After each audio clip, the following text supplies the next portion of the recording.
Fabrice, bonjour. Bonjour. C'est une très grande chance, même un honneur d'être avec vous aujourd'hui, parce que vous faites quand même partie des géants de la bande dessinée. Je m'en rends pas trop compte, mais apparemment oui, ça doit être le cas. J'en sais rien. Mais c'est vrai que parce que chaque univers que vous faites, on rentre dans vos bandes dessinées comme c'était du grand cinéma, donc vous faites partie des grands, parce que vous avez une telle force de graphisme. Et en fait, quelle école de bande dessinée avez-vous faite? Je suis autodidacte, donc j'ai appris par moi-même. Donc j'ai commencé par copier Disney, Maurice, les Schtroumpfs, voilà. Parce que c'est vrai qu'on parlait de Disney, il y a une force de graphisme dans vos bandes dessinées. Moi, quand je lis, on est très proche de l'animation, donc aussi bien DreamWorks que Disney. Et c'est vrai que vous avez une sacrée patte. Merci beaucoup. En fait, moi, j'étais très marqué par un des animateurs de Disney qui s'appelle Don Bluth. Oui. Et effectivement, je suis un peu de cette école-là. Mais j'ai pas fait d'école. En fait, je suis de cette école parce que j'ai beaucoup travaillé dans ma chambre. Oui. Voilà. C'est une des plus belles écoles de la vie, ça. Oui, voilà. Et c'est vrai que vous êtes un des créateurs de l'Heroic Fantasy avec l'épée de cristal au dessin, avec Goupil au scénario. Vous avez créé quand même Kokabura, si je ne me trompe pas. Oui. Si je dis juste, il y a Atalante. Et pour moi, une des plus belles claques que j'ai reçues il n'y a pas longtemps, c'était justement Clochette avec Pena. Et c'est vrai que moi je dis, oh purée, alors là c'est vrai que c'est impressionnant quand même, vos univers qui. Mais j'étais très content du scénario. Je trouvais que j'avais eu une bonne idée. Donc j'étais super content du scénario et puis travailler avec Roby, c'était un grand plaisir. Roby qui depuis est devenu un tatoueur en fer qui habite à Berne. Oui, qui est tout près de chez nous, en fait, c'est ça qui est Oui. génial. Ouais, je l'ai rencontré plusieurs fois. Et c'est vrai qu'il a vécu en Espagne et il est revenu en Suisse. Oui, voilà. Et c'est vrai que c'est génial de le retrouver aussi. C'est quelqu'un d'adorable, super gentil et super talentueux. Et vous êtes, en même temps, vous êtes dessinateur, vous êtes scénariste, donc vous avez écrit justement les Ailes du Phénix, vous avez écrit Private Ghost pour carrière, et justement non, j'ai dit les Ailes du Phénix, je me suis trompé, c'est les ailes du feuilleton justement avec Finot. Quel est votre plus grand plaisir? Est-ce que vous aimez écrire pour les autres ou bien vous préférez écrire vos scénarios? Mais en fait, j'ai commencé à écrire pour d'autres quand j'ai eu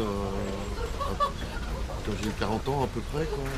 Parce que je me suis rendu compte qu'en faisant une bande dessinée tous les ans, il m'en restait une vingtaine à faire, quoi. 25 si tout allait bien. Je me suis dit mais j'ai plus que 25 idées. Donc écrire un scénario ça va plus vite. Donc je me suis dit je vais écrire pour d'autres. Voilà, c'est comme ça que ça a commencé. Et puis le plaisir pour moi c'est de faire un livre et de raconter une histoire, que ce soit moi ou quelqu'un d'autre qui la dessine. Et c'est vrai aussi bien que Finot que Carrière, chaque fois un graphisme différent. Oui. Donc c'est génial parce qu'on arrive chaque fois à des univers réalistes plus ou moins. En fait je calcule pas trop. Je calcule pas trop vers quel public je vais dessiner. Je dessine le bouquin, pardon. Je crée une histoire qui me plaît, quoi. Et suivant comment c'est dessiné, on estime que c'est pour la jeunesse, pour les grands. Moi personnellement, j'écris l'histoire et puis après ça m'échappe un peu. Et vous êtes en même temps dessinateur de super nanas, c'est vrai que vous faites des super pin-up dans vos histoires. Oui. C'est quoi vos modèles en fait? Je crois que j'en ai une dans ma tête, mais que j'arrive pas à réellement dessiner comme je voudrais. Donc c'est souvent le même canon de femme que je dessine, mais j'arrive pas vraiment à la dessiner comme je le pense réellement. Donc effectivement, je dessine toujours à peu près une femme hypothétique que je crois qui n'existe pas, quoi.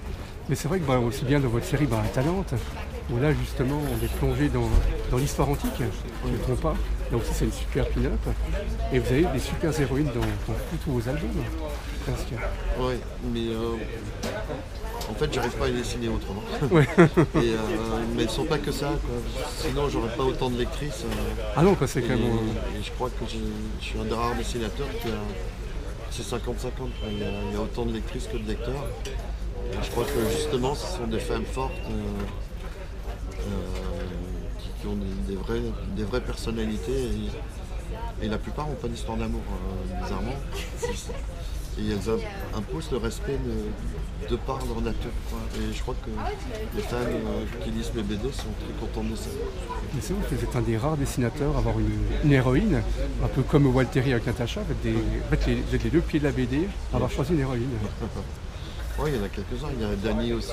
Ah oui, bien sûr. Mais ça serait Dany, c'est plus des fois BD coquine que. Bon, on la trouve avec Olivier Ramon, je suppose. Et là, une toute nouvelle, mais une très belle sortie, c'est Good Bass Girl. Good Bass Girl. Voilà. Et là, on retrouve 4 super nanas, donc 4 super filles, des super héroïnes, et en même temps, elles ont chacun une part de mystère.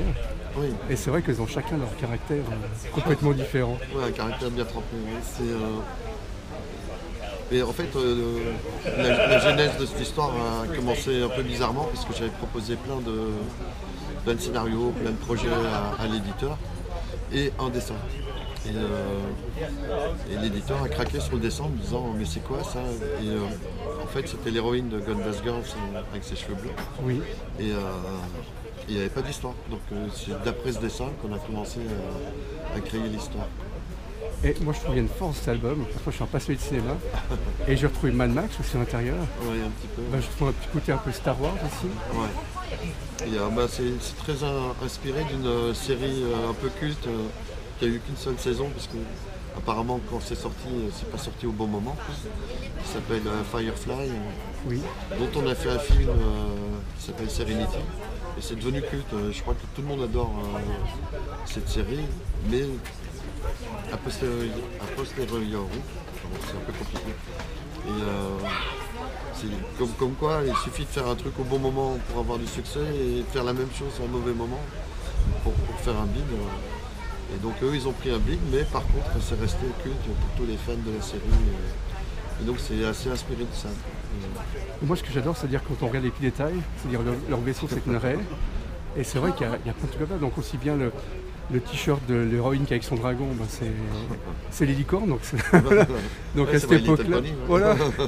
C'est vrai que même à l'époque où on est maintenant, c'est dire que les licornes vont perturber. Ouais, ça se passe en je sais pas quelle année, en 6000, je sais pas combien. Ouais. Mais la mafia existe toujours et c'est toujours les Italiens qui sont des mafieux. Donc, mais ça c'est plus de l'humour que je me permets et qui m'amuse bien. D'ailleurs, il y a un des vaisseaux qui s'appelle Henri Dess. Oui, je sens son ami Henri Dess. Oui. Mais Dess écrit comme la mort en anglais. Oui.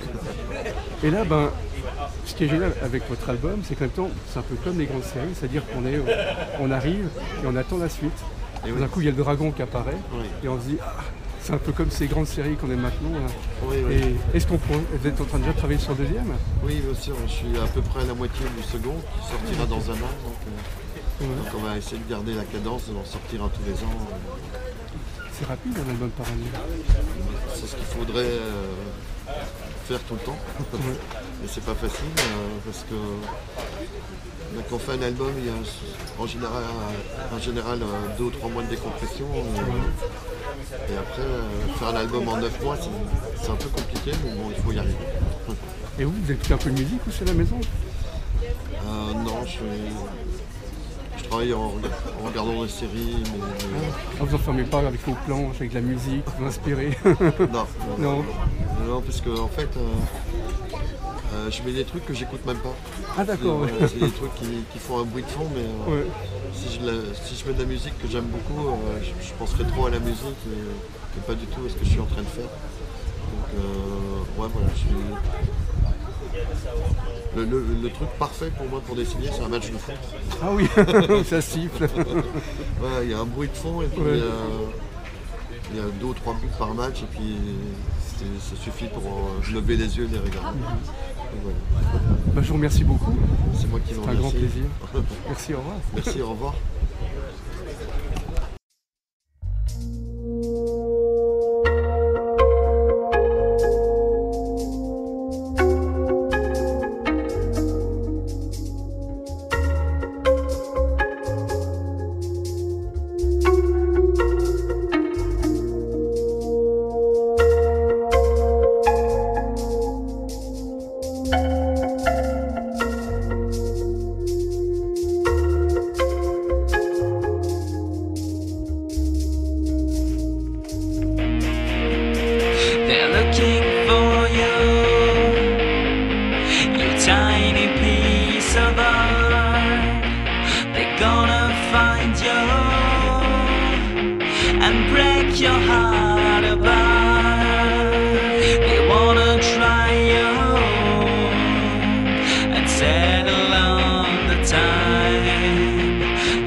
But when